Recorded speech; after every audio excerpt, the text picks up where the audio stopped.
Hello, Matt Franceschini here, and today's video is going to be a bit of a companion video to my last video about major triads, where we're going to be talking about the major triad's gloomy brother, the minor triad, and we'll take a look at it through all 5 positions, and I'll show you how you can work to get them down in all keys, and how you can play them over any minor chord that comes up in any song you want to play.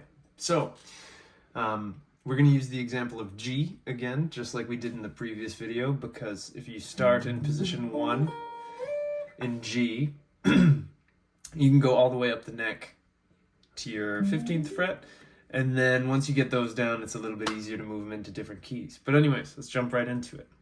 So position 1 of your minor triad is going to look like this.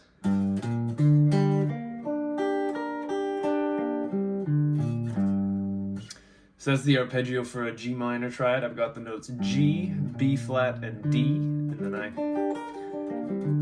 play them again a couple times across the octave. So that's our first position. There's nothing too crazy with fingering on this one, which is nice.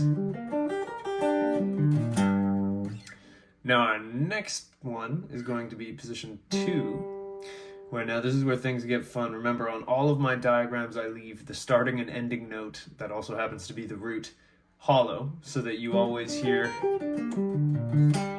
the triad starting from the right place. So here, we're going to be starting from the G on the 5th fret of our D string. This one again is pretty nice. There's nothing too crazy that you have to deal with in terms of fingering. So if I were to play this, it would look like this.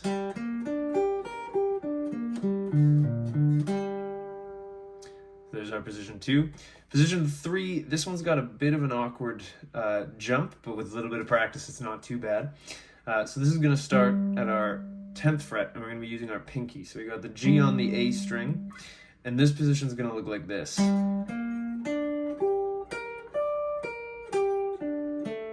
Da. There we go.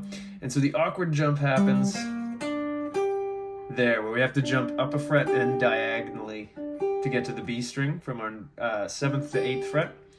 So again, there isn't really a cheap fix for this. You just kind of have to practice it. But once you get it down, that little shift isn't too bad.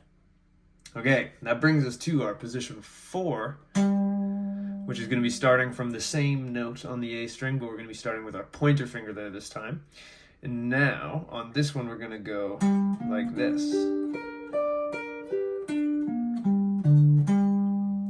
So again, I got my G, B flat, D, G, B flat, D. That one's a pretty easy position to deal with. And then finally, we end up all the way up here in position 5. It looks like that. I'll do it one more time a little bit slower. So we go...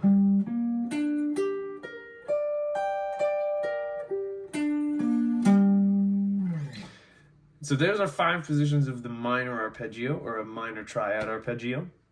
This works great in either composing or improvising over any minor chord. You just obviously need to move your starting note or your root to the appropriate key. So to give you an example of how you can practice these around the neck, let's take the friendly key of C, and now it's C minor rather than C major, but there, my thought process for practicing this would be that I want to find the lowest C that I can play on the guitar and play one of these complete positions. So the lowest starting point I have is going to be here on the 3rd fret of the A string.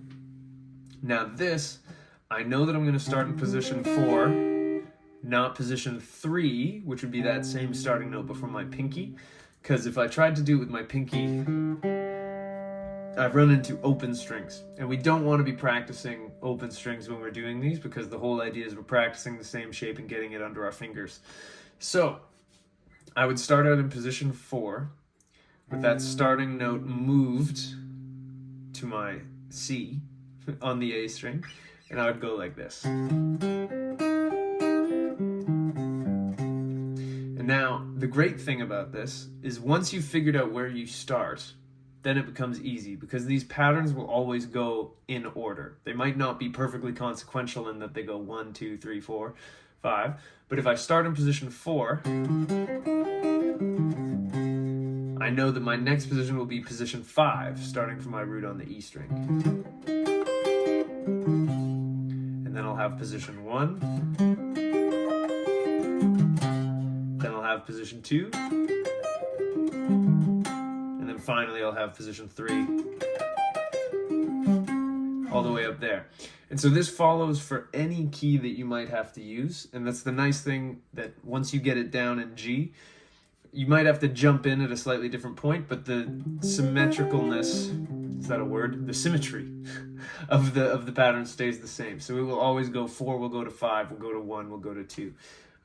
So for example, let me do another one. If I started in the key of, say, D minor, now I'd be starting from position 3, because this is my lowest D that I have access to.